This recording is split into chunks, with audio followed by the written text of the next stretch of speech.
पकड़ो पकड़ो साले को, पकड़ो पकड़ो बुड्ढे को। क्यों मारे इनको? आप ये एक नंबर का बुड्ढा है, इसने अपनी बहू का रेप किया है, अंदर करिए इसको। नहीं मैंने ऐसा कुछ नहीं किया। साहब झूठ बोलता है ये। तुम लोगों के कहने से इन पे आरोप साबित नहीं हो जाएगा। इनके बहू बेटा कहाँ रहते हैं? साहब ये पास ही में इनका घर है। साहब इसे थाने में डालिए, नहीं तो इसको बहुत मारेंगे। कमल लेके जाओ इन्हें।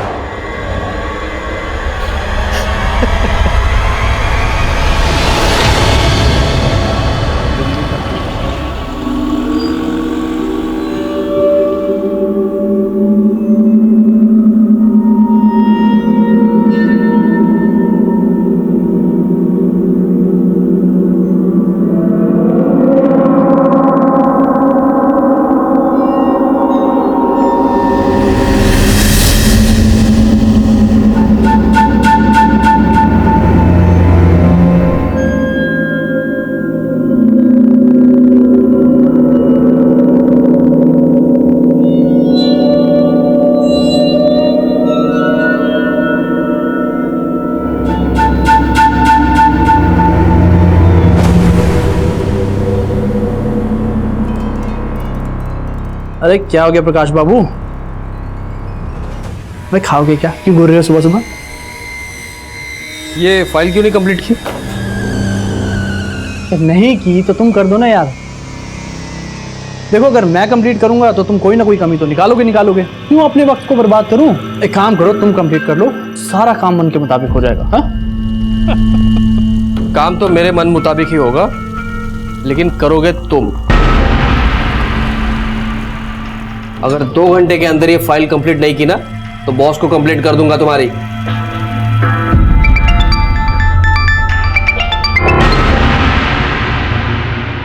हेलो हेलो प्रकाश जी, आज आप अपना टिफिन ले जाना भूल गए। देखो माधुरी, मैं तुमसे बात करने के मूड में नहीं हूँ, बाद में फोन करता हूँ।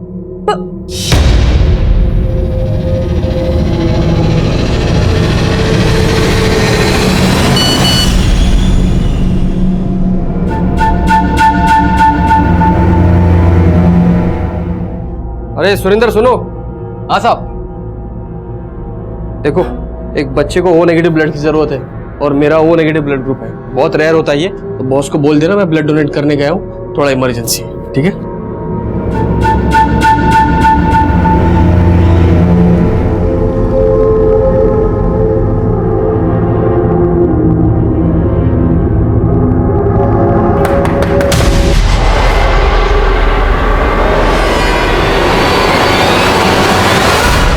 आप मोहन सैनी की बेटी और बहू हैं?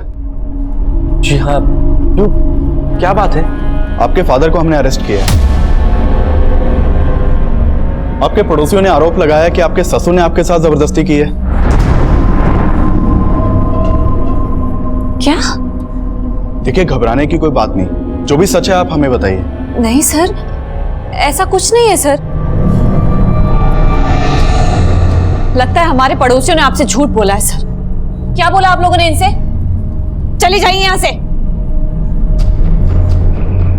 सर सच में ऐसा कुछ नहीं है, प्लीज उन्हें छोड़ दीजिए। आप बोलिए ना कुछ। जी हाँ सर, वो वीना सही बोल रही है। ठीक है।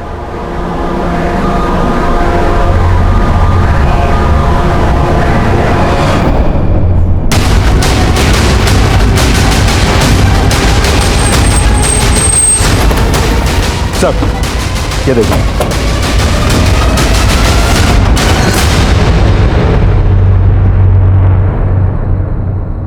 सर सुबह एक दूध वाले ने इसकी लाश देखी तो कंट्रोल रूम में फोन किया, और ये देखिए लाश के पास सिर्फ बाइक मिली है, इसका मोबाइल पर्स सब गायब है।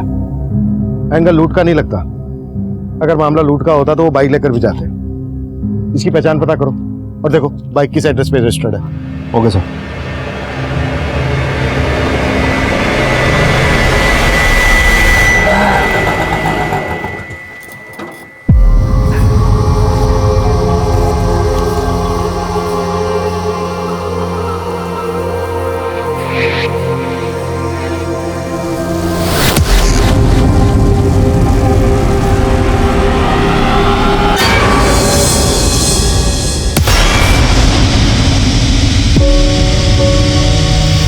है।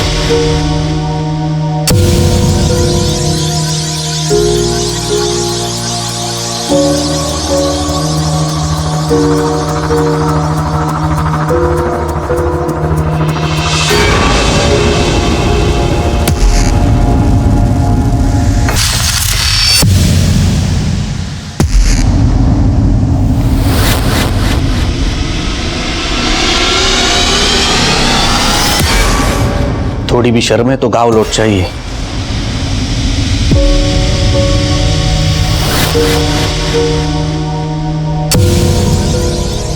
साहब हमें ये आदमी अपने मोहल्ले में नहीं चाहिए, अंदर करिए इसको। थोड़ी भी शर्म है तो गाँव लौट चाहिए।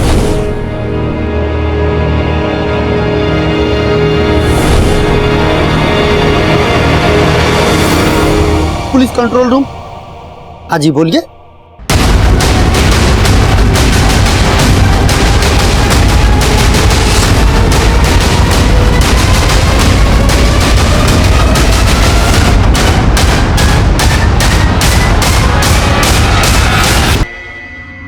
सर, उस लाश के पास जो बाइक मिली थी वो प्रकाश शर्मा के नाम पर मोती नगर के एड्रेस पर रजिस्टर्ड है।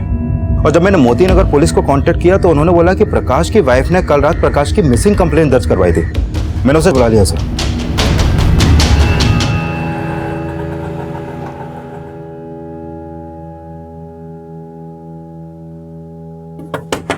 पापा, पापा जी, पापा, मुझे तो कुछ गड़बड़ लग रहा है, दरवाजा तोड़ दीजिए। पापा, पापा जी! पापा! सर, प्रकाश जी कल सुबह ऑफिस के लिए निकल गए थे। मैंने तभी उनको आखिरी बार देखा था। फिर ऑफिस जाने के बाद जब मैंने उनको फोन किया तो उनका मूड कुछ ठीक नहीं लग रहा था। प्रकाश जी, आज आप अपना टिफिन ले जाना भूल गए। देखो माधुरी, मैं तुमसे बात करने के मूड में नहीं हूँ, बाद में फोन करता हूँ। और फिर कल रात को जब वो ऑफिस से घर नहीं आए तो मैंने उनके ऑफिस वालों को भी फोन किया। वो कह रहे थे कि ऑफिस पहुंचने के बाद वो कहीं निकल गए। कहाँ के लिए निकल गए थे? सर, वो तो बोल रहे थे कि वो ब्लड डोनेट करने गए थे, पर मुझे उन पे भरोसा नहीं हो रहा है। वो कुछ ना कुछ तो छुपा रहे हैं।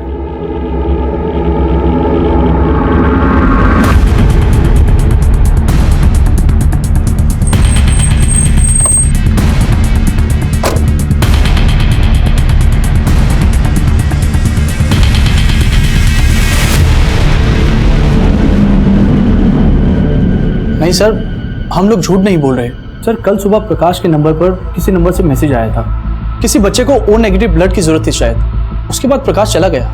एक बच्चे को ओ नेगेटिव ब्लड की जरूरत है और मेरा ओ नेगेटिव ब्लड ग्रुप है, तो बॉस को बोल देना मैं ब्लड डोनेट करने गया हूँ, थोड़ा इमरजेंसी है। वैसे प्रकाश ब्लड डोनेट करने कहाँ गया था? सर, ये तो हमें मालूम नहीं।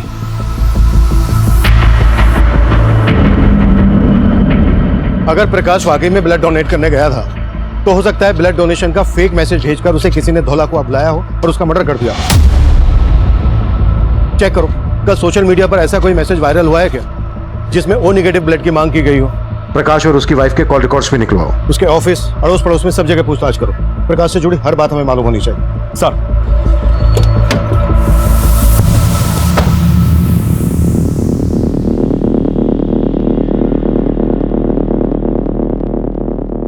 हम अपने रिश्तेदार के यहाँ गए थे। वहां से आकर देखा तो पापा ने आत्महत्या की थी। क्या तुम्हारे फादर की मौत की वजह वो सब बातें तो नहीं है जो हमें पहले पता चली थी? सर, उसमें कोई सच्चाई नहीं थी। सच तो ये है सर कि पापा जी उन सारी बातों से बहुत दुखी थे, ठीक से खा पी भी नहीं रहे थे। हम सोच भी नहीं सकते थे कि पापा ये कदम उठाएंगे।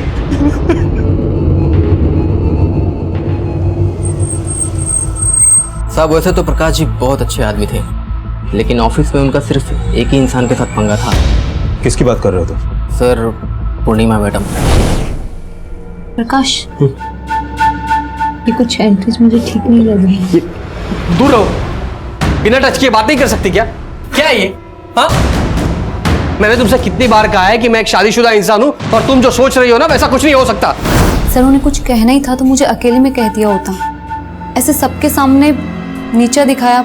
मतलब जिस तरह से उसने तुम्हें एम्बेरस किया, मैं गुस्सा आया और इसी बात का तुमने उसे बदला लिया। सर ऐसा कुछ नहीं है। और सर प्रकाश ऑफिस से गए तो उस दिन मैं ऑफिस में ही थी। नहीं सर, प्रकाश जी ने कभी किसी पूर्णिमा नाम की लड़की के बारे में कुछ नहीं बताया है। खैर हम पूर्णिमा और प्रकाश के बाकी ऑफिस वालों के बारे में पता कर रहे हैं, लेकिन माधुरी जी ये भी तो हो सकता है कि प्रकाश की उसी की रिश्तेदारी में या फिर आस पड़ोस में किसी से कोई अनबन हो। सर एक बात है, 2 दिन पहले इनके यहाँ एक लड़की रहा करती थी। कौन लड़की? ये तो बोल रहे थे ये इसके कोई दूर के रिश्तेदार है, पर उसका रंग ढंग देख के हमें कुछ ठीक नहीं लगा, क्योंकि वो हर रोज प्रकाश के बाइक से ही जाती थी और घर भी शाम को वो प्रकाश के बाइक से ही आती थी। दादा चेंज नहीं है। अरे माधुरी। हाँ जी। अरे वो लड़की कौन है जो तुम्हारे घर पे रह रही है? अब रिंकी? अरे वो तो प्रकाश जी की दूर की बहन है। सर माधुरी तो बहुत भोली है, पर सच बताऊं मुझे उस लड़की को देख के कभी लगा ही नहीं कि वो प्रकाश की बहन हो। सर रिंकी प्रकाश जी की दूर की बहन है। करीब 15-20 दिन पहले वो यहाँ दिल्ली आई थी। आओ रिंकी, आओ अंदर आओ। अरे ये रिंकी है, मेरे फूफा जी की बेटी। दिल्ली में कुछ दिन हमारे साथ में ही रहेगी, जॉब इंटरव्यू के लिए आई है। लेकिन आपके पड़ोस वाले तो रिंकी और प्रकाश को लेकर कुछ अलग ही बात कर रहे हैं। I mean, उनका मानना है कि रिंकी और प्रकाश के बीच कुछ। सर आई एम श्योर किसी को गलतफहमी हुई है। रिंकी बहन है प्रकाश जी की। रिंकी का नंबर है आपके पास? जी। रिंकी रहती कहाँ थी? सर इस बारे में तो कोई आइडिया नहीं है। सर कौन बंद है? जब रिंकी आपके यहाँ से गई तो कहाँ गई थी ये तो पता होगा आपको? जी सर। रिंकी कुछ दिन और रुक जाती, हमें बहुत अच्छा लगता। भाभी रुकने का मन तो मेरा भी था, पर अब क्या करूं, लखनऊ में जॉब इंटरव्यू है ना, वो भी इम्पोर्टेंट है, इसलिए। पर इसके बाद मैं आपसे जरूर मिलने आऊंगी। आपने हमें बताया कि रिंकी आपके पति प्रकाश के मर्डर से 1 दिन पहले ही आपके घर से गई थी और अब उसका मोबाइल फोन स्विच ऑफ आ रहा है। आपको कुछ अजीब नहीं लग रहा? आप कहना क्या चाहते हैं? रिंकी का कोई फोटो है आपके पास? जी सर।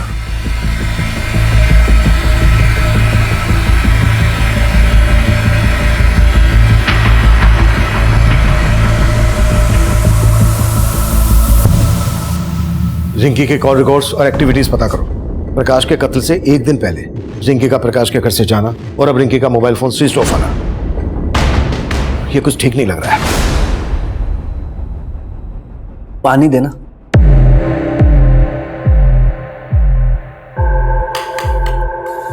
अब तो पुलिस ने भी मान लिया कि पापा जी ने सुसाइड की थी, लेकिन उन्हें ये नहीं मालूम कि उन्हें मजबूर किया गया था। लेकिन सच तो तुम भी जानते हो और मैं भी। क्या कहना क्या चाहती हो?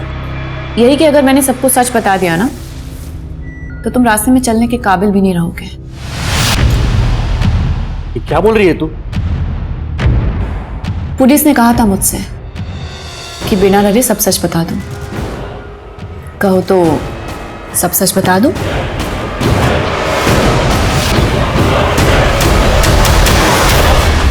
पानी दो मुझे।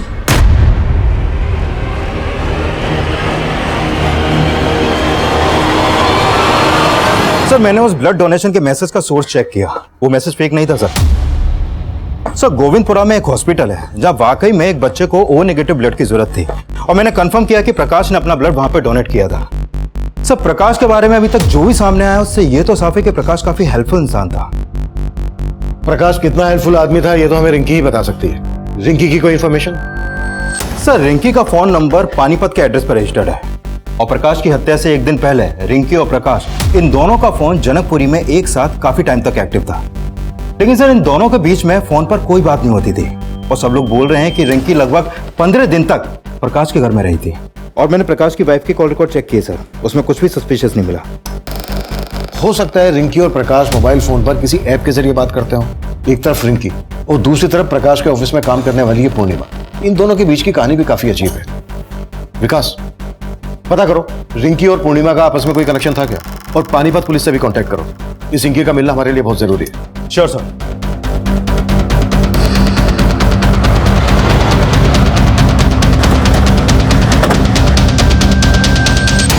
ये लड़की दिल्ली में थी? तुम जानते हो इसे? जी सर, इसका नाम रिंकी है। तकरीबन 15 दिन पहले इसके फादर ने यहाँ मिसिंग कंप्लेंट दर्ज कराई थी और फिर 2 दिन पहले रिंकी की लाश हमें मिली। रिंकी की लाश? जी सर, बहुत ही ब्रूटल मर्डर था सर। लाश के पास से हमें एक फोटो आईडी मिली रिंकी की, और उसके फादर ने भी शिनाख्त कर ली थी कि वो लाश रिंकी की ही थी। 5 दिन पहले तक रिंकी प्रकाश के साथ दिल्ली में रह रही थी, और जिस दिन रिंकी प्रकाश के घर से गई उसके अगले ही दिन हमें प्रकाश की लाश मिली, और उसके 2 दिन बाद रिंकी की लाश मिलती है यहां पानीपत में, और प्रकाश की लाश मिली थी हमें दिल्ली में। लेकिन सर, हमारे इन्वेस्टिगेशन में प्रकाश नाम के किसी आदमी की जानकारी हमें नहीं मिली। लेकिन प्रकाश ने अपनी वाइफ को बताया था कि रिंकी उसकी दूर की बहन है। वेल, हमें रिंकी के फादर से मिलना है, शायद वो प्रकाश के बारे में जानते हो। सर, अब रोने से क्या होगा? गई तो गई, ससुरी औलाद ही ऐसी पैदा हो गई थी। चुप! कोई जरूरत नहीं है ऐसी लड़की के लिए रोने की। एकदम आवाज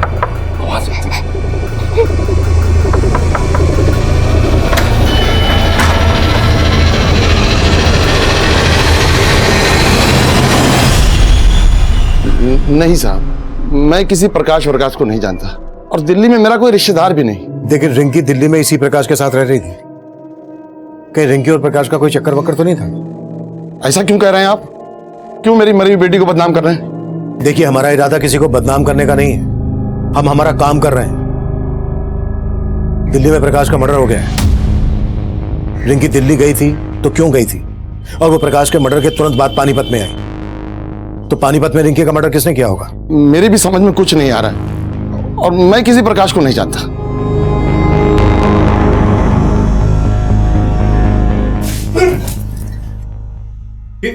ये क्या बेहूदगी है? देख नहीं रहे हो दिन निकल आया है? हाँ, और तुम घोड़े बेच के सोए हुए हो। कपड़े और बर्तन कौन साफ करेगा? ये सब काम मैं करूंगा? पागल है क्या तू? नहीं तो कौन करेगा? और उसके बाद तो खाना भी बनाना है तुम्हें मेरे लिए। तेरी मर्दानगी अब नहीं चलेगी, समझा? और तुमने ज्यादा कोशिश की ना तो चीख चीख के यहाँ सबको इकट्ठा कर दूंगी, और फिर बोलूंगी सबसे कि कैसे तू मजबूर करता था मुझे। हद से ज्यादा आगे बढ़ रही है तू। हदें तूने पार की हैं। अब जाके मुझे तुझे काबू में करने का मौका मिला है। जैसे जैसा कह रही हूँ वैसा कर। जेल में चक्की पीसने से तो बेहतर है ना कि घर का चौका बर्तन कर, समझा? अब चल शुरू हो जा।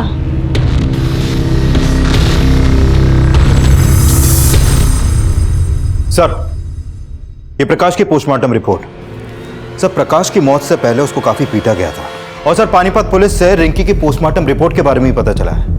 सर, रिंकी की बॉडी पर भी काफी एक्सटर्नल इंजरी के मार्क्स मिले हैं, और मारने से पहले उसके साथ रेप भी किया गया था। प्रकाश का मर्डर रिंकी के मर्डर से 2 दिन पहले हुआ, और इन दोनों का मर्डर जिस तरह से हुआ है, ऐसा लग रहा है जैसे इन दोनों का कोई कॉमन दुश्मन रहा होगा। सर, रिंकी को लेकर प्रकाश ने अपनी वाइफ से झूठ बोला था। अरे ये रिंकी है, मेरे फूफा जी की बेटी। कहीं रिंकी और प्रकाश का आपस में कोई अफेयर तो नहीं? ये एक्स्ट्रा मैरिटल अफेयर से ज्यादा ऑनर किलिंग का मामला लग रहा है। शायद रिंकी के फादर को रिंकी और प्रकाश के अफेयर के बारे में पता चल गया होगा, और उसको यह पता चल गया होगा कि रिंकी पानीपत से भागकर दिल्ली में प्रकाश के साथ रहने लगी है। इसलिए रिंकी के फादर ने प्रकाश को यहां मार डाला और रिंकी को पानीपत ले जाकर मार डाला होगा, ताकि दोनों केस आपस में कनेक्टेड ना लगे। लेकिन सर, रिंकी का रेप हुआ है। क्या आपको वाकई में लगता है कि रिंकी के रेप और मर्डर में इसके बाप का हाथ होगा? रिंकी के फादर को ऐसे हम क्लीन चिट नहीं दे सकते। रिंकी के फादर की कुंडली निकालो और धोला कुआं में जहां प्रकाश की लाश मिली थी आसपास के सीसीटीवी खंगालो। शायद कोई ऐसा आदमी कैप्चर हुआ हो जो रिंकी और प्रकाश से ताल्लुक रखता है, इन दोनों में से किसी एक से ताल्लुक रखता हो। इन दोनों के कॉल रिकॉर्ड से हमें कुछ नहीं मिला है। इन दोनों के सोशल मीडिया अकाउंट चेक करो, शायद वहां से कुछ मिल जाए। Right sir.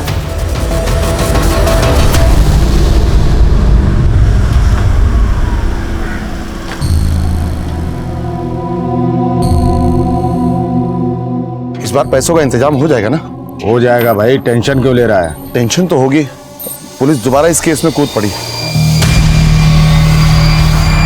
सर, मैंने रिंकी और प्रकाश इन दोनों का सोशल मीडिया अकाउंट चेक किया। सर, ये रिंकी और प्रकाश सोशल मीडिया पर भी एक दूसरे के टच में नहीं थे। लेकिन सर प्रकाश के सोशल मीडिया अकाउंट में उसी के ऑफिस में काम करने वाले पूर्णिमा के काफी मैसेज मिले हैं। ये देखिए सर। इस पूर्णिमा के अगेंस्ट कुछ मिला? नहीं सर, फिलहाल पूर्णिमा के खिलाफ तो कुछ नहीं मिला है, लेकिन सर रिंकी के सोशल मीडिया अकाउंट में एक रोहन नाम के लड़के का अकाउंट भी मिला है। ये देखिए सर, ये रोहन और रिंकी के बीच में जिस तरह की चैटिंग होती थी, उसे लगता है कि इन दोनों का आपस में अफेयर था। काफी इंटीमेट बातें होती थी सर। ये देखिए। कि रोहन रहता कहाँ है? रोहन कहाँ जा रहा है? मम्मी 4 बज रहे, कहाँ जाऊंगा मैं? ट्यूशन जा रहा हूँ। अच्छा ठीक है, पर घर जल्दी आ जाना। आजकल रोज ही घर देर से आता है तू। मम्मी एग्जाम चल रहे हैं, कल एक्स्ट्रा क्लासेस लेते हैं। ठीक है, मैं आ जाऊंगा जल्दी। क्लासेस बाद में जाना, पहले हमें कुछ सवालों के जवाब देना। क्या हुआ सर? क्या किया मेरे बेटे ने? हमें आपके बेटे से कुछ बातें करनी है, अकेले में। हाँ सर, रिंकी मेरी दोस्त है, लेकिन सर हमारा ब्रेकअप हो गया था। ब्रेकअप क्यों हुआ था? सर ये हमारा पर्सनल मैटर है, आप ये क्यों पूछ रहे हैं सर? वो इसलिए क्योंकि रिंकी का मर्डर हो गया है। क्या सर? सर रिंकी का मर्डर? हाँ मर्डर, और मर्डर सिर्फ रिंकी का ही नहीं हुआ है, बल्कि प्रकाश नाम के इस आदमी का भी मर्डर हुआ है, और दिल्ली में रिंकी इसी आदमी के साथ रह रही थी।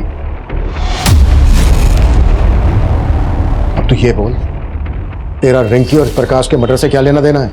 सर मेरा सर किसी से कोई लेना देना नहीं है, और सर ये प्रकाश मैं सर किसी को नहीं जानता।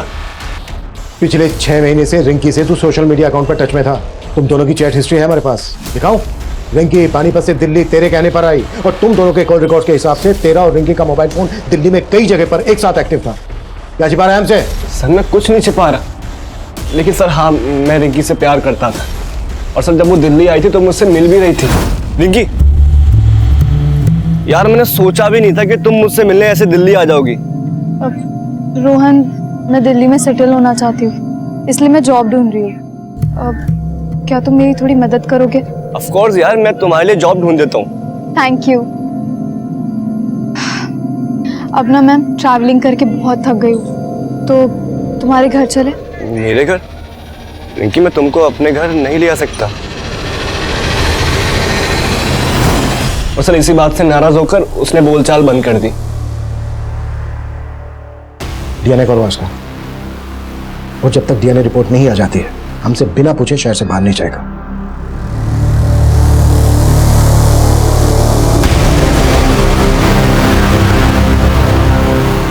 नौकर कहाँ? तुम तो पति हो मेरे, फिर बीवी की सेवा करने से क्या परहेज? सेवा जी तो करता है तेरा गला दबा दो। फिर तो तुम्हारे बचने की रही सही कसर भी नहीं बचेगी। पुलिस से बचना चाहते हो ना, तो मुझे बचा के रखो, और जरा प्यार और नजाकत से पेश आओ।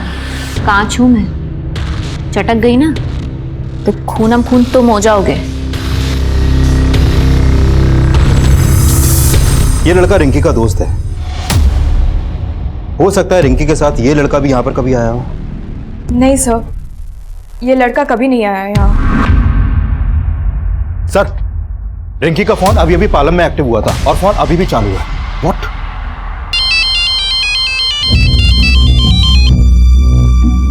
हेलो हेलो, कौन बोल रहा है? आपने फोन किया? आप कौन? मैं राजापुर पुलिस स्टेशन से इंस्पेक्टर अभिमन्यु जिंदल बोल रहा हूँ।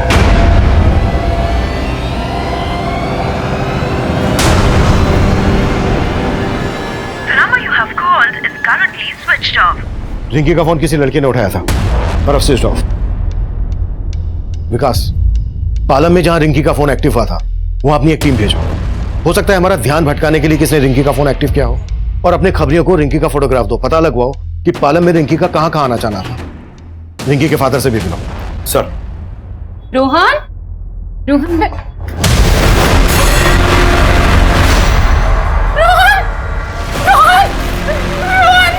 ये तूने क्या कर लिया बेटा?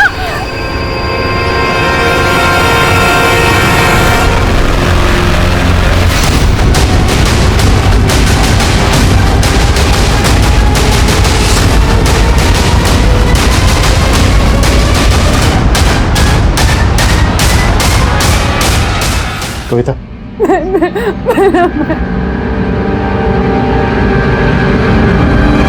सब पहले रोहन से बात करके ऐसा लगा नहीं था कि वो हमारी पूछताछ की वजह से सुसाइड कर लेगा। हमें यह भी समझना होगा कि अचानक से रिंकी के फोन एक्टिव होने का क्या चक्कर है, और उसके बाद रोहन ने सुसाइड किया। पानीपत पुलिस ने हमें बताया था कि उन्हें जिस लड़की की लाश मिली थी उसका चेहरा काफी बिगड़ा हुआ था।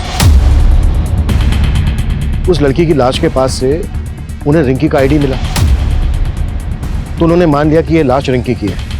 अगर हम ये मानकर चलें कि वो लाश रिंकी की नहीं थी, तो क्या पॉसिबिलिटीज हो सकती हैं? लुक, हम पहले रिंकी को प्रकाश के मर्डर में इन्वॉल्व मानकर चल रहे थे, तो हो सकता है इस मर्डर चार्ज से बचने के लिए रिंकी ने एक कत्ल किया और खेल रचा हो। सर, अगर इस लिहाज से देखा जाए तो रिंकी का बाप भी हमारा स्ट्रॉन्ग सस्पेक्ट बनता है, क्योंकि उसी ने उस लाश की शिनाख्त की थी और माना था कि वो लाश रिंकी की है।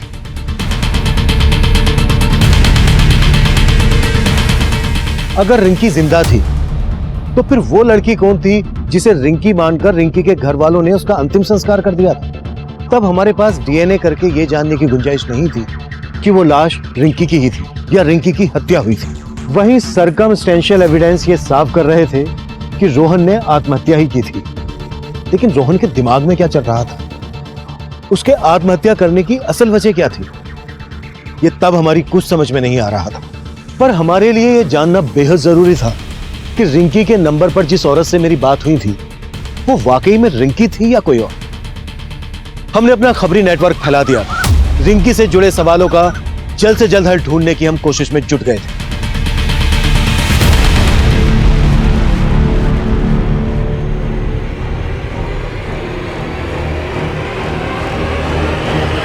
रिंकी, सर, प्रकाश की लाश जिस एरिया में मिली थी वहां से करीब 3 किलोमीटर दूर एक सीसीटीवी में रोहन अपने कुछ दोस्तों के साथ उसी तरफ जाता हुआ कैप्चर हुआ है। फुटेज इसमें है सर। और करीब 1 घंटे बाद ये लड़के उसी रास्ते से वापस लौटे। तो मैंने रोहन की मां को इन लड़कों का फोटो दिखाया था। उन्होंने कहा कि ये लड़के रोहन के कॉलेज के हैं। मिहिर और मानव से बात करनी पड़ेगी। बाकी तीसरे के बारे में दोनों बता। सर, मुन्ना खबरी का फोन आया था, वो आपसे मिलना चाहता है। उसे रिंकी के बारे में कुछ इन्फॉर्मेशन देनी है।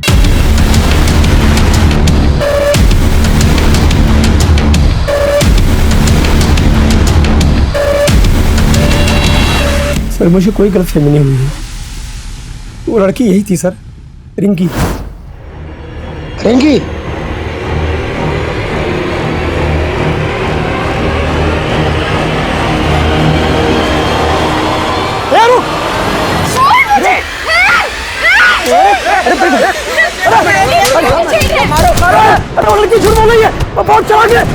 इससे पहले कि आप लोगों को खबर देता, उसने मुझे झूठा आरोप लगा के लोगों से पिटवा दिया।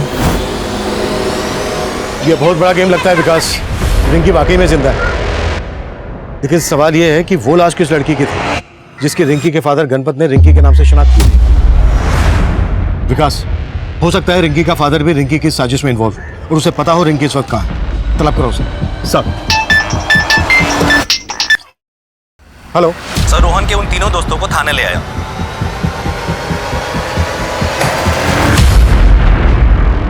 सर, कोई मुंह नहीं खोल रहा है। बोल रहे हैं ना ये रिंकी को जानते हैं ना प्रकाश को। हम सही में नहीं जानते, हमने कुछ नहीं किया। हम नहीं जानते प्रकाश और रिंकी कौन है। जहां प्रकाश की लाश मिली थी उसी एरिया में तुम तीनों को रोहन के साथ देखा गया था। अब अगर एक भी झूठ बोला ना तो यहां से तुम तीनों अपनी टांगों पर चल के नहीं जा पाओगे। सब रोहन ही हमें वहां लेकर गया था, पर हमने प्रकाश को मारा नहीं था। अब तो बस उसमें थोड़ा सा पीटने गए थे। पर रोहन ने हमें बोला था कि अगर हम उस आदमी की पिटाई करेंगे तो वो हमें दारू की पार्टी देगा। उसको किसी से 10,000 रुपए मिले थे उसकी पिटाई करने के। रोहन को 10,000 रुपए किसने दिए थे? किसने दिए थे? ये तो हमें नहीं मालूम साहब, रोहन ही जानता था। रोहन अब रहा नहीं, तो ये मत सोचना कि तुम तीनों बच जाओगे।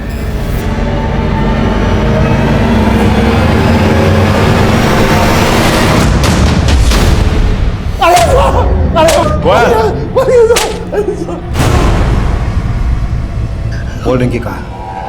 क्या कह रहे हैं साहब? यही साहब तो थे जो रिंकी की लाश दिखाए थे साहब। अब आप पूछ रहे हैं रिंकी कहाँ? और टंकी बंद कर। जिस लाश की शिनाख्त तूने की थी वो रिंकी की नहीं थी। रिंकी जिंदा है अभी। और अब ये बोल अभी कहाँ है वो? बोल। हम सच कह रहे हैं साहब, हमको नहीं मालूम। तोड़ते रहो। नहीं नहीं नहीं साहब, नहीं नहीं साहब, अरे हम सच कह रहे हैं साहब।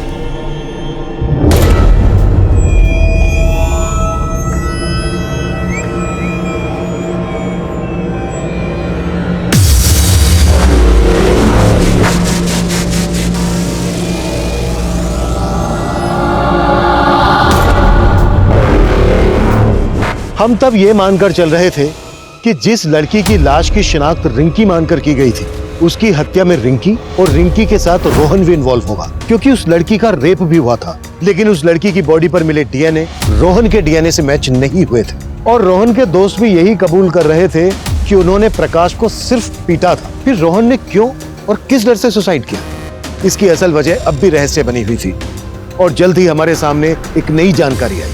सर, रिंकी जब गायब हुई थी तो रिंकी के पिता गणपत ने पानीपत के एक एनजीओ में काम करने वाले इस दिनेश नाम के आदमी से कांटेक्ट किया था। सर, इस दिनेश के पॉलिटिकल कनेक्शन काफी अच्छे हैं। इसने पानीपत के एमएलए से मिलकर पुलिस पर रिंकी को ढूंढने का दबाव डाला था और फिर रिंकी की लाश मिलने के बाद इसने गणपत को मुआवजा दिलाने के लिए एमएलए को अप्रोच भी किया और फिर एमएलए ने रिंकी का मुआवजा देने के लिए प्रपोजल फाइल भी कर दिया था, लेकिन वो अभी भी अंडर प्रोसेस है। इसका मतलब गलत लाश को पहचानने का मसला मुआवजे के लालच से भी जुड़ा हो सकता है सर। और ये भी पता चला है कि दिनेश के एनजीओ में ऐसी कई लड़कियां हैं जो सुन और बोल नहीं सकती और अंदर की खबर ये है कि ये उन लड़कियों को एमएलए समेत कई मिनिस्टर्स और बिजनेसमैन को भी सप्लाई करता है। साहब, आप गलत कर रहे हैं। ये आप नहीं जानते मैं क्या कर सकता हूँ। तू नहीं जानता है मैं क्या क्या कर सकता हूँ। तेरे बारे में सब कुछ पता कर लिया हमने। तेरे एनजीओ की ये लड़की विनीता गायब है। नहीं सुन सकती थी ना ही बोल सकती थी। अब तू ये बोल, ऐसे ही बताएगा या फिर 3rd डिग्री की परमिशन लूं? विकास साहब रुकिए, मैं बताता साहब, मैं बताता हूं। मैंने कुछ नहीं किया साहब, सारा प्लान इसका था साहब, सारा प्लान इसका था। और रिंकी गायब नहीं हुई थी साहब, वो घर छोड़ के भाग गई थी और भागने से पहले उसने घर में एक लेटर भी छोड़ा था। मैं तो इसके पास गया था रिंकी को ढूंढने के लिए, मदद के लिए साहब। ये मुआवजे का लालच देकर मेरी बुद्धि घुमा दी इसने साहब। वो लड़की की जो लाश मिली है साहब, उसके बारे में भी यही सब जानता है। सब प्लान इसी का था साहब।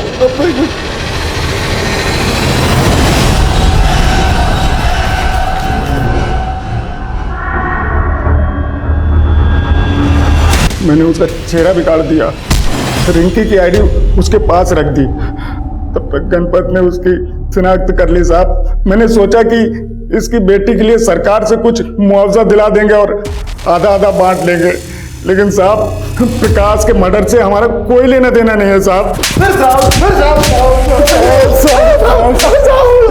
अब ये बोलो रिंकी कहाँ है? मुझे नहीं मालूम साहब, मुझे नहीं मालूम।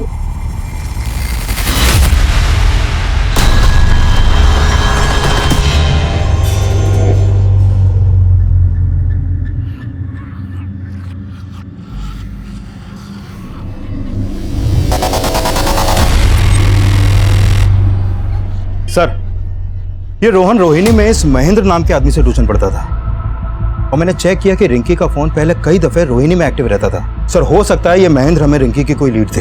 इसे थाने बुला लिया सर मैंने। सर, रोहन ने अपने दोस्तों के साथ क्या किया ये तो मैं नहीं जानता, पर हाँ सर, रोहन रिंकी से सच में बहुत प्यार करता था। इसलिए जब रिंकी दिल्ली आई थी तो वो उसे लेके मेरे घर भी आया था। सर, ये मेरी दोस्त रिंकी। सर, मैं अकेला रहता हूँ, इसलिए रोहन चाहता था कि मैं रिंकी को कुछ दिनों के लिए अपने घर पे रख लूं और मैंने रिंकी को अपने घर पे रखने के लिए 2 दिन के लिए परमिशन भी दे दी थी। पर सर, मैं रिंकी को ज़्यादा दिन के लिए अपने घर पे नहीं रख सकता था, इसलिए मैंने उसे जाने के लिए कह दिया। फिर उसके बाद उसके साथ क्या हुआ सर, मुझे सच में कुछ नहीं मालूम। रिंकी यहाँ दिल्ली में इस प्रकाश के साथ रह रही थी, आप जानते हैं इसे? नहीं सर, मैं नहीं जानता। ठीक है, आप जा सकते हैं। जी सर, शुक्रिया। विकास, इसकी भी कुंडली निकालो। सर, जनकपुरी के एक एजेंट ने रिंकी का फोटो आइडेंटिफाई किया है। उसने बताया कि उसने रिंकी को जनकपुरी में एक फ्लैट किराए पर दिलवाया था और रिंकी उस फ्लैट में उसी दिन शिफ्ट हो गई थी जिस दिन प्रकाश का मर्डर हुआ।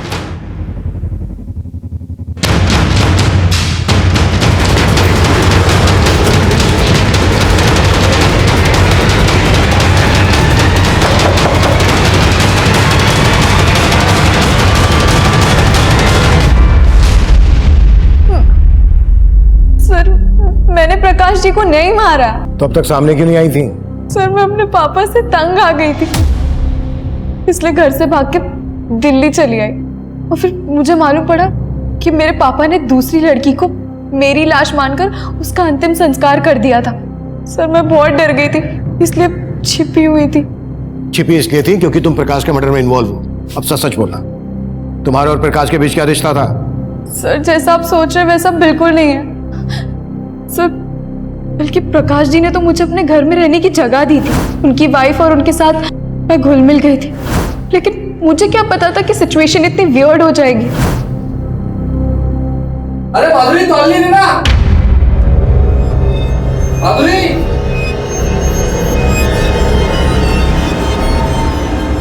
अरे माधुरी तौलिए दो। रिंकी, रिंकी, हाँ देखना प्रकाश जी क्या मांग रहे हैं। मेरे हाथ में आटा लगा हुआ है।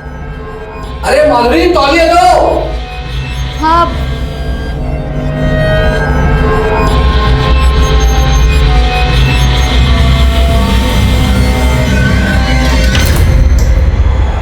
सॉरी। उस दिन पहली बार प्रकाश जी की वाइफ का बिहेवियर मुझे कुछ अजीब लगा, लेकिन ये क्लियर हो गया था कि प्रकाश जी के दिल में मेरे लिए कोई गलत इंटेंशन नहीं था। और फिर एक दिन प्रकाश जी की वाइफ ने मुझसे पूछा, रिंकी तू भी हमारी एक हेल्प करेगी? कैसी हेल्प? रिंकी, हमारी शादी को 3 साल हो गए हैं, लेकिन मैं भाभी रो क्यों रही हो? रिंकी, मैं आज तक प्रकाश जी को बच्चा नहीं दे सकी। हमारे पास इतने पैसे भी नहीं है कि सरोगेसी के जरिए हम एक बच्चा पैदा करवा सके। रिंकी, क्या तू मेरे लिए प्रकाश जी के बच्चे की माँ बनेगी? What? मैंने तो साफ मना कर दिया और फिर अगले दिन ही मैं घर छोड़ के चली गई।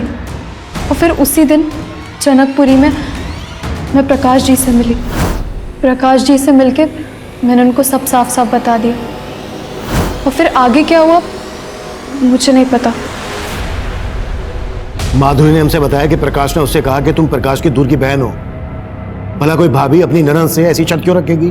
दूर की बहन? हाँ सर मैं प्रकाश जी की दूर की बहन नहीं हूं, मुझे तो माधुरी लेकर आई थी।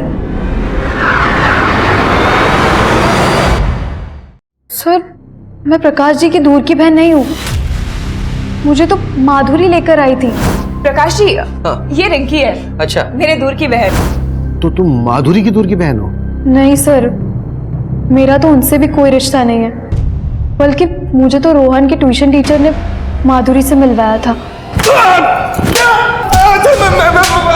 मैं बताता हूँ साहब, सब माधुरी को मैंने इंद्रजीत जानता था साहब।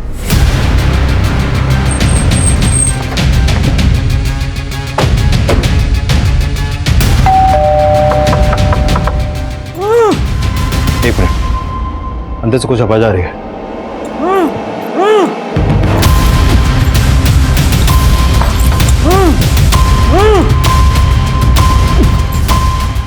दरवाजा तोड़ो। किसने बांधा तुम्हें? मेरी बीवी ने। मालूम है मैंने जो अपने पति के साथ किया वो गलत किया, लेकिन सर वो उसी लायक है। सर मैं आपको बहुत पहले सब सच सच बताना चाहती थी, लेकिन समझ में नहीं आ रहा था कि अपने पति और बहन की करतूतों का बखान किस मुंह से करती। मेरे पति की वजह से मेरे ससुर जी ने सुसाइड किया सर। तुम दोनों जीजा साली के अफेयर का चिट्टा खुल चुका है, अब चुप रहने से कोई फायदा नहीं है। चलो फटाफट हो जाओ शुरू। तो मैंने शादी भले वीना से की थी, लेकिन मैं माधुरी को अपनी दूसरी बीवी बनाकर रखना चाहता था। माधुरी, तेरी और वीना की माँ तो मर गई है, लेकिन हमारे बीच मेरा बाप भी रोड़ा बना हुआ है। ये क्या बकवास कर रहा है तू? अपनी शादीशुदा साली को तू अपनी दूसरी बीवी बनाना चाहता है? मेरा बाप रोड़ा बना हुआ था तो मैंने उसको उसी की नजरों में गिरा दिया। मेरे ही कहने पर उस आदमी ने मेरे बाप को सबके सामने बेइज्जत कर दिया। तो इस तरह से तूने अपने बाप को सुसाइड करने पर मजबूर किया। किसने मदद की तुम लोगों की इसमें? महेंद्र मेरा दोस्त था सर। ऐसे ही बातों बातों में उसने मुझे कहा कि एक कोई लड़की है जो अपना घर छोड़कर भाग कर आई है और उसको पीजी की जरूरत है। तो हमने रिंकी के जरिए प्रकाश को ब्लैकमेल करने का प्लान बनाया। मैं चाहती थी रिंकी मेरी बातों में आकर एक बार प्रकाश के साथ सो जाए और मैं उनकी तस्वीरें खींच लूं ताकि प्रकाश से तलाक की वजह भी मिल जाए और ज़्यादा से ज़्यादा एलिमनी भी वसूल हो सके। पर रिंकी तुम्हारी बातों में नहीं आई और उसने सब कुछ प्रकाश को बता दिया। तुम इतनी गिरी हुई होगी ये मैंने सोचा तक नहीं था। अब तलाक मैं तुम्हें दूंगा और एक फूटी कौड़ी नहीं मिलेगी तुझे। हमने उसी वक्त सोच लिया था कि अगर प्रकाश को हम जिंदा छोड़ेंगे तो वो हमारे प्लानिंग पर पानी फेर देगा। तो रोहन को वो 10,000 रुपए तूने ही दिए थे? जी साहब, लेकिन मैंने रोहन को प्रकाश का मर्डर करने के लिए नहीं बोला था साहब। मैंने तो सिर्फ पीटने के लिए बोला था साहब। उन्होंने जहां प्रकाश को पीटा था वहां मैं भी मौजूद था।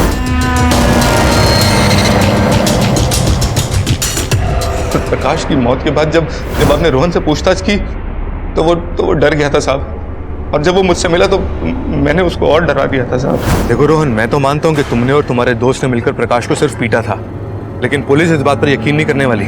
और सबसे जरूरी बात यह है कि अब तो उन्हें रिंकी की लाश भी मिल गई है। अगर तुमने मेरा नाम लिया ना, मैं तो सिर्फ कुछ ही दिनों के लिए अंदर जाने वाला हूँ, मुझे थोड़ी सी सजा होगी, लेकिन तुम पे 2-2 मर्डर केसेस लगेंगे, फांसी हो जाएगी तुम्हें। तेरी इसी ओछी हरकत की वजह से रोहन ने अपनी जान दे दी। तुमने सिर्फ प्रकाश को नहीं मारा है, बल्कि रोहन और तुम्हारे बाप मोहन की मौत के जिम्मेदार भी तुम लोग ही हो। मन तो कर।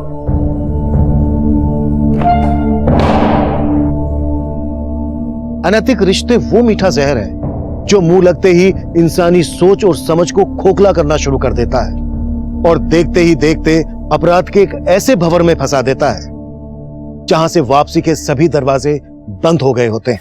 इंद्रजीत और माधुरी भी इसी राह पर थे और वो पूरी जिंदगी सलाखों के पीछे यही सोचकर पछताएंगे। उनका एक गलत कदम उन्हें कभी सलाखों से बाहर नहीं निकाल पाएगा। अब मैं सीनियर इंस्पेक्टर अभिमन्यु जिंदल आप लोगों से विदा लेता हूं। आपसे फिर मुलाकात होगी एक नए केस के साथ। देखते रहिए क्राइम पेट्रोल 10 तक। मकसद बताना नहीं, बचाना है।